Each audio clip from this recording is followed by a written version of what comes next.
Welcome to Balance Insights, the podcast where we explore how individuals like you find balance in all aspects of life and work. I'm your host, Sierra, here to share strategies, stories, and insights that empower you to run your business more efficiently, prioritize health and wellness, and make room for what truly matters. Each episode, we dive into topics like mindfulness, productivity, taking intentional time off, and everything in between. Because finding balance isn't just a goal, it's a lifestyle. Join me as we uncover actionable tips and inspiring stories to help you achieve harmony in business and life. Let's find balance together. Welcome back to Balance Insights. Today we have a very special guest today, Mr. Christopher Hearn, who is a visionary leader with a very diverse background. Chris, thank you so much for joining us today. Of course. Would you like to take a moment and introduce yourself and tell our listeners and viewers, what it is that you do, who you are? For sure. Yeah, so as you mentioned, my name is Christopher Hearn. Born and raised in Columbus, Ohio, and I do a few things, but I would say that, for the purposes of this and in general, I work on strategy, mostly through the lens of tech and community and creativity. Okay. So, all those things I mentioned, I have like a personal investment in. I make music. I'm an artist. I love following different tech trends and understanding how it works. Same with strategy on a business level, whether it's working with brands or nonprofits. I love helping find solutions, but a lot of times I get to make those things work together, and that's my favorite. Yeah. For sure, that's awesome. So, with all that you do, what's the core, or where do you put all your efforts, or most of your efforts towards? That's a great question. I think really the core of it is making sure that I'm fully exercising, every skill and interest that God has blessed me with. And then I think that they work together in the way that they're meant to work together. But if I'm ever finding interest in something, or there's something that I think I can contribute to or learn more about, I lean into it. And then as time goes on, if I give it that energy, I realize that it connects with the other things that I've already been doing. That's good. Yeah. That's good. So, what would you say inspires you most about doing all of these different things? Being able to help kids. That's Kids. probably like the most important. That's what everything boils down to me. You know what I'm saying? Even if, for example, we can use like a business strategy element. Somebody's target goal might not necessarily be to help the youth in their community. But if I can help empower small business leaders or put people in a better state of mind or give people more access to tools, the hope is that that's going to impact the entire space, and ultimately the kids will grow up in a better environment. So that's really where my heart is at, and that is the motivation behind most of what I do. My hope is that what we're doing right now is sustainable, Yes. and we'll see it show up in the way that our kids get to I exist. love that. So, but why kids? Like, why is that? That's just what God Just- put on my heart. yeah. Yeah. And even like logically or strategically, like we grow up with so many different preconceived notions. We've been through what we've been through. We've had so many experiences and things that in a lot of ways limit us, or a lot of ways can help us be successful. But I think each generation gets to learn from the previous, and I know that I definitely feel like I'm building upon the path that people have laid down for me. So I always want to be somebody that the kids are proud of. Like when I'm older, and when people are stepping up into their spaces, I would love to be somebody who people looked at as like a guide, a reference, and somebody who helped out. So No, I love that. yeah. I think a lot of kids nowadays don't value that opportunity to be able to, like, kind of lean from the older Yeah. generations just because of where we're at now. Yeah. They think I shouldn't say they think, not all. Some think they know everything. It's a and, fact. It's a the fact. way that, the older generations used to do things or operate. And so I think it's very important that, that the youth kind of just listen and use that as a platform and be inspired by the older generation. So I do Yeah. love that. And I think too sometimes, well, I realize that the older generations can also do better by being more welcoming, or being more intentional. You know what I'm saying? Because even when we were younger, we would hear older people talk about whatever we're messing up on. Yeah. You know what I'm saying? That's just like the pattern. The older criticizes the younger feels some resentment towards the older. I'm gonna prove y'all wrong, etc. Yeah. But it don't have to be that. It doesn't You know what I'm saying? So to your point, I definitely have come across a lot of youth who feel like they know it already or whatever. But just by being patient with them, and showing love and having sustained interest in their well being, they come around, and then you can give them good game. Exactly. You know what I'm saying? So I think patience is definitely key. it's vital. Yeah, that's vital. For sure. But that's why everybody has their own path. Right. You know what I'm saying? Because that might not be for everybody. Exactly. No, I do. I love that. So you work in the virtual reality space, right? And so what excites you most? Can you kind of share with us like what you do in that space and what excites you most about that? Yeah, virtual reality and augmented reality. A lot of like what I do in specific in like my current projects have been leaning into augmented reality, Okay. which is more related to like Pokemon Go is probably the best example that I could give. Everybody was excited about Pokemon Go. I can hold up my phone and run around and go catch some Pokemon. But the technology behind that, and to me, like the message that is being communicated behind that is that now our virtual world is going to interact with our tangible world at the same time. I don't leave my tangible world to now go to the virtual world. Even when like people watch sports and you see like if you're watching football and you see some numbers show up on the field or that first down marker or in basketball now you see the shot clock show up on the floor. We're starting to see the quote unquote virtual world get mixed in with the tangible world.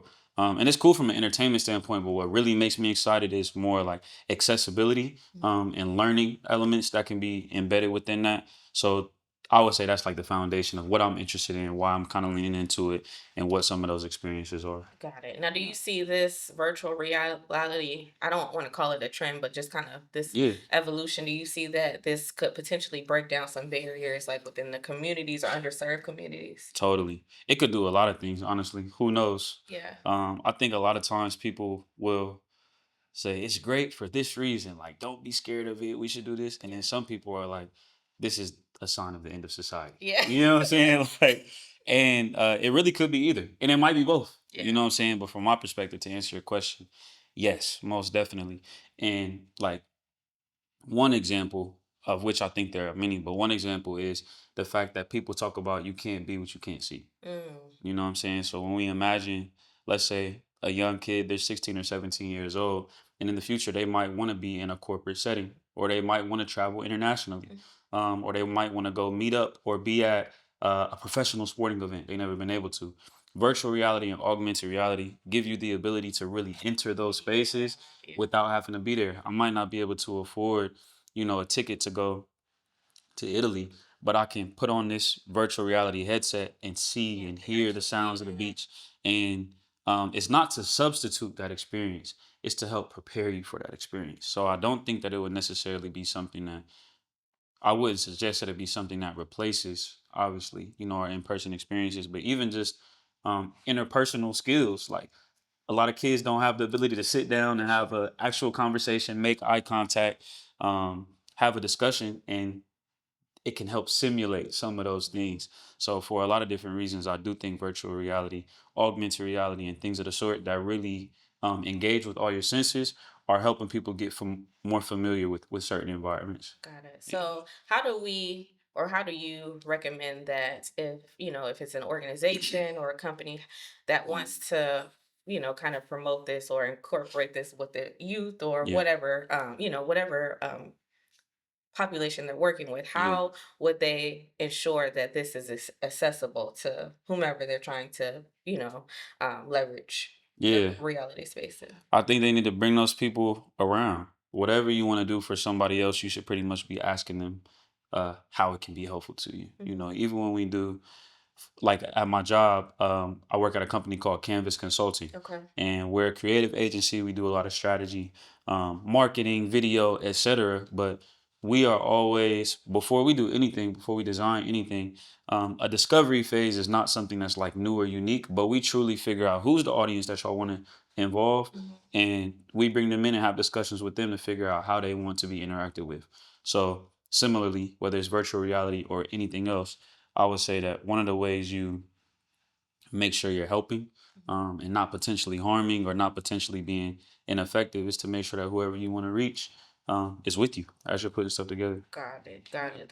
That definitely makes sense. So you said you work in Canvas consulting with creative agencies. So I'm sure you're building partnerships and creating that strategy. So how do you kind of navigate that space? I really enjoy it. It's a challenge because it's a very delicate balance between the professional and the personal. And I'll talk about like skill set wise. So professionally, we have certain deadlines that we have to meet. Right. We have budgets that we have to stay within. We have KPIs that we have to hit. But personally, I know that the client I'm dealing with might be really stressed because they're under pressure from their management. Right. Or, there might be a big break coming up. They're leaving for a long time, so they want to get something done. Or they have a personal connection to the project that we're both working on personally, and it's impacting the way that we look at, our challenge. So I would say that to me, that all counts as strategy. Yeah. It's truly, again, like we put all these labels, but it's really just being aware, being empathetic, and figuring out For the sure. best way to get to a solution. So I enjoy it because it allows me to like refine all those skills at once. Something I might learn at work, I might be able to use when I'm dealing with a situation with my family, or my friends or loved ones, and vice versa. Yeah, So for yeah. sure. Are there specific industries that you like to focus on or you prefer to focus on when you're working in your corporate job? Yeah, that's a great question. I think industries that I really would like to continue working with and maybe like even grow and work with more will be like historic and art institutions. So museums, specifically like fine art museums or museums of natural history. Um, because going back to the AR and VR, I think that um, there's a lot of opportunity to bring more people into those spaces. So we've definitely been able to do it before. We have great partnerships with like the different institutions in Columbus, and I'm excited to keep leaning into those areas where education, creativity, business, politics, society, those areas where those things all meet and come together are areas that I really enjoy working in. Yeah. And you mentioned, about bringing virtual reality into that space. So, Mhm. where do you see the greatest opportunity for VR or any technology advances as it relates to social change? That's a fire question. um, you know what? I feel like it comes down to learning style. So we make a lot of assumptions as a society.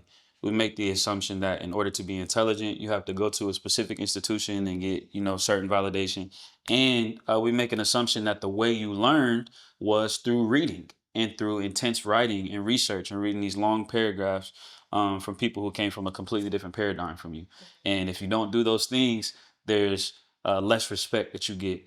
But we understand that one, from a cognitive level, people learn in many different ways, and it takes so much more stimulus to help people really understand stuff. But also from different cultural levels, the way that traditions and information is passed down is not always through the written. Yeah. There's something that you might be missing out on. So when it comes to social change and working, with these institutions, I'm saying all that to say I do think we have an opportunity to shift the way that we facilitate education, but also the way that we qualify education. So through like implementing virtual reality or augmented reality or whatever it is, my little nephew or niece might not have to walk into a museum and read 4 paragraphs about the historical figure whose clothes are featured here. Yeah. It might be a video that pops up, or they might get to listen to something and hear sound effects. Yeah. You know what I'm saying? And really be brought into it. So not only are you capturing the same amount of information and being educated even more thoroughly, you can enjoy yourself. Yeah. And you don't have to feel excluded. So those are some of the changes that I think we have the opportunity to make. And that seems like it could even be more effective. For sure. Way more effective. For sure. Like you said, just reading a Yeah. page, being able to get that experience. So Yeah, that's outdated. Yeah. You know what I'm saying? There's Right. reasons why it's being upheld, but yeah, the hope would be that we can continue growing. For sure. Yeah. So for organizations who want to begin to incorporate virtual reality hmm in their organizations, where do you recommend that they start? They can hit me up if they want. And I'll be happy to talk with anybody about, different opportunities to incorporate, again, virtual reality, augmented reality. And really, it's just immersive technology and these newer forms of technology that are developing. Um, I would say that they could start by Googling any of these terms. These are like Yes. Google AI. You know what I'm saying? Get on YouTube, find somebody whose opinion you respect, or find somebody or a resource that you feel like is engaging, and tap in with that, and then look up something else. So first I would just say recommend doing research because there's so much commentary about it. Right. again, there are people who are really, really interested in this stuff and they talk about it at length. So even if there's a business leader that somebody respects, they haven't had the opportunity to really involve themselves in AR or VR or anything like that. You might know about somebody whose business you respect, and I bet that they're talking about it, or they've been at a conference where it gets discussed. So find those areas where you are familiar and start to get into the areas where you aren't. And then you might start to have a idea of the way that you want to experiment with it in your own realm. For sure. So yeah, I would say that's a good start. Oh, yeah, no, that's an excellent start. So you said there's so much information. We know Google Yeah. and, a lot of the social media Mhm. platforms, there's so much information that Yeah. people learn. So Yeah. that with that, there are, some pros, some cons. Of But what are some course. misconceptions that a lot of viewers may, that you would like to dispel to some of our viewers that may be out there? That's a great question. These are all really good questions.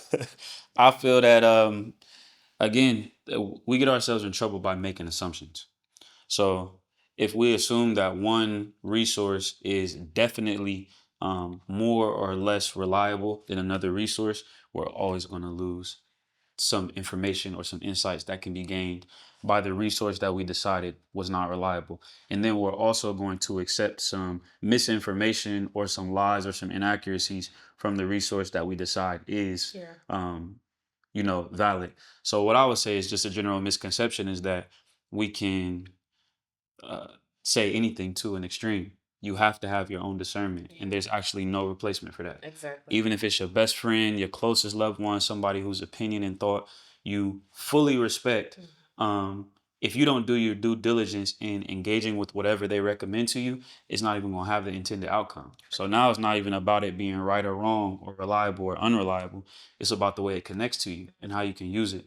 So I would say a big misconception is that we can escape being discerning people. So if we accept that responsibility, then I think it opens more stuff back up because I'm allowed to interact with, again, a platform that I might not necessarily agree with, or I might be skeptical about it, but there's information or perspective here that I can take and filter and then be able to use, for whatever way is valuable to me. So No, that's good. So what I hear you saying is you have to be open minded. you have to be open minded and you have to be shrewd. Yeah. You have to be skeptical. You have to approach things from a humble place. Oh, absolutely. You know what I'm saying? Yeah, for sure. Yeah, absolutely. No, I definitely agree with that. So Yeah. on the podcast, we like to promote balance, and I like to talk about finding balance. I do. I mean, I have wear many hats just like yourself, and so it's What are they? So I, of course, own an accounting firm, Touche Financial Solutions. I'm a partner in a small bar restaurant. Okay. Which is that's a a new That's venture. dope. Yeah, that's dope. And I Congratulations. also am a host of an Airbnb. So Fire.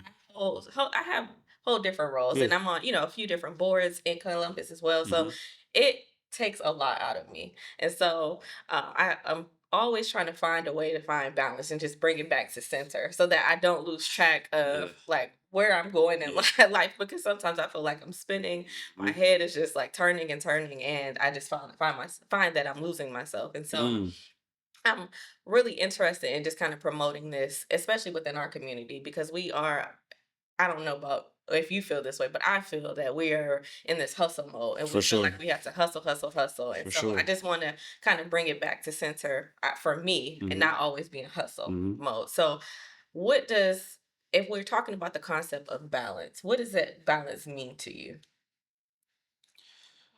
Yeah, like you said, the hustle mode is definitely something that can be distracting. Yeah. And throws us off balance. So what being balanced means to me is being like very, first of all, calm. Not just composed, not just, there's a difference between being calm and then presenting well. If I'm actually calm, my whole tone of voice is different. I breathe in a different way. I feel like I'm noticing different things. And that's how I know that I'm getting closer to a space of balance. And being able to know, okay, I'm getting a little bit out of my range right now. Let me literally just sit down and take a deep breath or think about why I'm feeling how I'm feeling. So balance definitely comes with a lot of self-reflection. Is what I'm getting at. And it feels restful. It doesn't have to feel dormant, you know what I'm saying? But again, I feel relaxed in whatever I'm doing and I feel encouraged. And then I have a few things that I try to do that bring me back to balance. I try to find things in life that I know, no matter what the time, circumstance, or environment around me is doing, this is something that's important to me. And going to that kind of helps draw a much closer connection between myself and whatever that place of balance is. Are there specific things that you like to do? Yeah. Like, I know for me, like I love to travel. So Yeah, same. finding balance for Yeah. me is like, okay, where can I go to Yeah. escape? My phone does not work. And Yeah. I don't want it to be in the United States. I want Yeah. to be on an island, or I want to be in Facts. another country. So Facts. what are some things that you like to do to find balance? That for sure. I love to travel. Also, on a day-to-day basis, I do my best to read the word like at least a little bit every day. If I'm reading a couple paragraphs or a chapter or something, I'm reading the word every day or just interacting with God. I might sit down and write down some stuff in my journal or just actually verbally pray. But just being reminded that God is present and guiding me is something that is extremely important, because what am I hustling for? Exactly. Ultimately? Oh, You know what I'm saying? Like, I could go on a rant about that, but I spend time with the word and I make sure that I interact with God every day. That's great for me. I try to exercise a few times a week because it gives you that relief, and I feel good, like I'm doing something to honor myself. If I'm working, I technically could be doing something to benefit myself, Yeah. you know what I'm saying, no matter what it is. But if I'm working out, there's nothing to be gained except something that's going to personally benefit me, you know, my health and my fitness. So that's a good thing. And then spending time with family, Yeah. most importantly, that, because again, it helps me get back to understanding what am I hustling for. And being away from the things you love in order to help the things you love is a very delicate space to be in. Yeah. So if I can be around the things that I love as often as possible without compromising what I feel like is important, you know, for me in my life and my pursuits, I'm always doing that. I want to prioritize family time. Oh yes, Yeah, no, that's so those are definitely things. important. I love that. I love Yeah. that so much. I sure. definitely have to get in my word every single day. I try Yeah. to start the day just okay. Me too. Me and God. Yep. Let's talk about this. Let's have some type of just center me so that I don't, I don't sway throughout the day. Facts. And I feel like sometimes when I get up, if I just hurry up and get out and just leave the house and I don't have that time, that quiet time with God, my day just goes Totally like, different. Yeah. it's horrible. Yeah. And that's that Thursday. I had to get up, I had a meeting, Yep. and I didn't have my quiet time, and I had the worst day ever. For sure. And so I think that's very, very important. Yeah. So I love that. Thank you. So, Chris, before we wrap up, Okay. can you tell the viewers and listeners where they can find you if they want to connect with Yeah. you? I think the best way to connect with me is via social media. I'm pretty active on Instagram.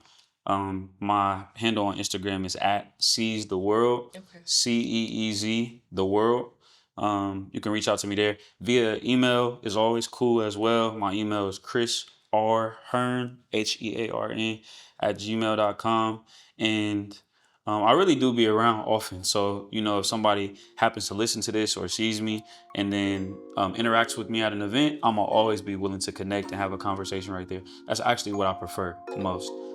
So, yeah, I would say that those are ways to get in contact with me. Okay, well, make sure you check Chris out and connect with him for sure, because he has definitely been a breath of fresh air today. I thank you so much Same, I appreciate you taking the time out to do this podcast with us, and I hope down the line maybe we can collab, or for sure. You know what'll happen. So most definitely. Thank you so much for having me. agreeing to do this podcast, and I thank you all for watching Balanced Insights.